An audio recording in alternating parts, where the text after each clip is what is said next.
কত রাজা, কত বাদশা, কত শাহানশামীর ওমর এই পৃথিবীর জমিনে ছিল, যাদের ঘর বাড়িগুলো কত সুন্দর ছিল, যাদের বিল্ডিং ইমারত কত মজবুত ছিল, যাদের ধমকে জমিন থরথর করে কাঁপত, আজকে তাদের কবরের উপরে গরু ছাগলে ঘাস খায়, কবর থেকে তাদের খেদাইবার শক্তি নাই।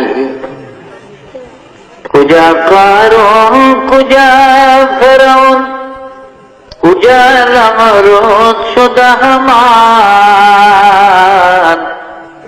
কুজা শওকত আজ শাহেদ, কুজা তখতে সুলাইমান, কুজা শওকত আজ শাহেদ, কুজা তখতে সুলাইমান। এখন জাহাজ গাড়ি হাওয়ায় চলে, কলেরই বিধান,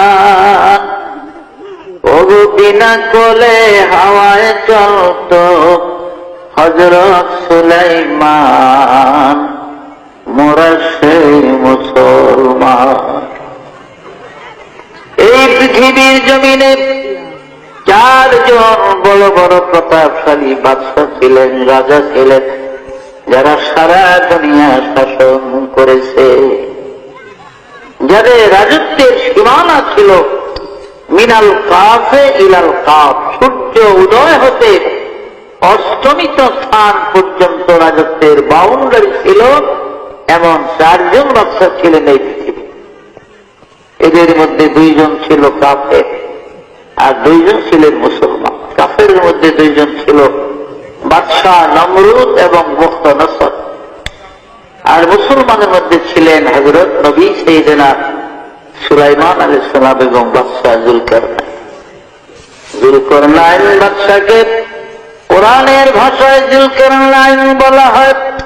কিতাবের মধ্যে তার নাম হলো ইস্কান্দার যুলকারনাইন, তাওরাত কিতাবে তার নাম হলো কোরেশ, ইনজিল কিতাবে তার নাম সাইরাস, আর ইংরেজরা তাকে আলেকজান্ডার বলতো। এই বাদশাহ যুলকারনাইন এই পৃথিবীর জমিনে তিনি 1600 বছর হায়াত পেয়েছিলেন। কয়শো বছর? 1600 বছর। আমাদের 14 গোষ্ঠীর হায়াত একত্র করলে ওই বনি 1600 বছর। যত লাভ দিলেন তো বাদ না।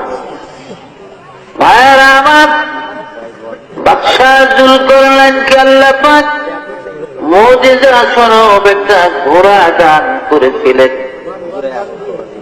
তাফসীরে জাবিরিতে আছে, জামে সগীর বগবীর মধ্যে লেখে বাদশাহ যুলকারনাইনকে আল্লাহ পাক মুজিজার একটা ঘোড়া দিয়েছিলেন। এই ঘোড়াটার এত স্পিরিট, এত পাওয়ার ছিল যুলকারনাইন, এই ঘোড়ায় চড়ে পৃথিবীটা জীবনে 2 বার ভ্রমণ করেছে। পৃথিবীটা জীবনে সূর্য উদয় হতে অস্তমিত স্থান পর্যন্ত যুলকারনাইনের জীবনে 2 বার পৃথিবী ভ্রমণ করছে। ঘোড়াটার এত স্পিড, এত পাওয়ার ছিল, এত দ্রুত গতিতে চলত যুলকারনাইনের ঘোড়া।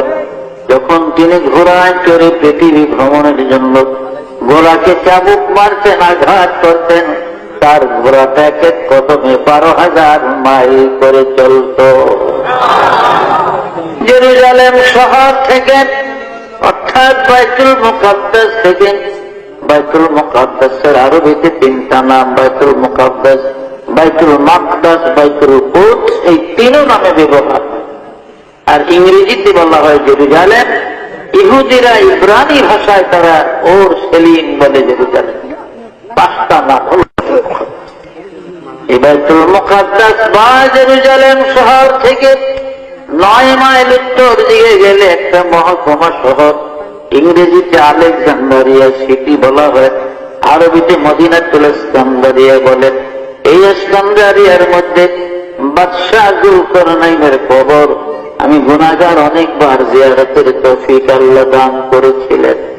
আমার এক বন্ধু ছিল মাওলানা হাসান নামে, তার বাড়ি ছিল চট্টগ্রাম মহেশখালীতে, দ্বীপের ওই পা। ও 8,000 থেকে দাওরা পাস করে বাগদাদে গেছে আমার 4 বছর আগে। আমি 61 ইংরেজিতে ঢুকছি সিরিয়াতে, তবে বাগদাদে আসছি আমি ঢুকার সময়ও বাগদাদ হয়ে সিরিয়াতে গেছি, কিন্তু 4 মাস একাধারে ছিলাম ইংরেজি 1962 আসে। এই 62 ইংরেজিতে আমার ওই হাসানের সাথে দেখা। আমরা বড় বড় কবর দেখলে সকলেরা নিজেরা একটা আনন্দ উৎসবের মাধ্যমে রুমালের কোনায় ধরে ধরে মাপতাম, দেখতাম কবরটা কত বড়। এতে দেখা গেছে বাদশাহ জুলকারনাইনের কবরটা 48 লক্ষ। কত বিরাট কায়া, শক্তিশালী মানুষ ছিল। অথচ কাজা এলাহির ডাক যখন আসছে, মৃত্যুর পরোয়া যখন এসে গেছে, আর এই দুনিয়ায় থাকতে পারে না, চলে গেছে। তো আমরা কি থাকতাম বর্ম দুনিয়াতে? আমরাও পারব। আমার আল্লাহ পাক বলেন, বিসমিল্লাহির রহমানির রহিম, আইনামা তাকুনু ইউদরিকুমুল মাউত ওয়ালাউ কুনতুম ফি বুরুজিন মুশাইয়াদাত। ও বান্দা, মওতের ডরে, মৃত্যুর ভয়ে তুমি পৃথিবীর ভিতরে যাও না কেন, যেই জায়গায় গিয়ে ঢুকাও না কেন, আব্রাহা বাদশার মতো যদি সত্য লোহার মজবুত একটা সিন্দুক বানাইয়া তার মধ্যে তুমি লুকাও, আমার মালাকুল মউত ওই সিন্দুক থেকে তোমাকে ধরে নেবে, এই দেশের জমিনে থাকতে দিবে না। মাল দৌলত ইলম হশমত কুছ নেহি কাম আয়েগা, মাল দৌলত ইলম হশমত कुछ नहीं काम आएगा, मौत जिस दिन आ जाए गर्दन पकड़ ले जाएगा। দুনিয়ার মাল দৌলত কোনো কাজে লাগবে না। আজরাইল আলাইহিস সালাম যখন আসবে, ঘাট ধরে গর্দান ধরে নিয়ে যাবে, এই দেশের জমিনে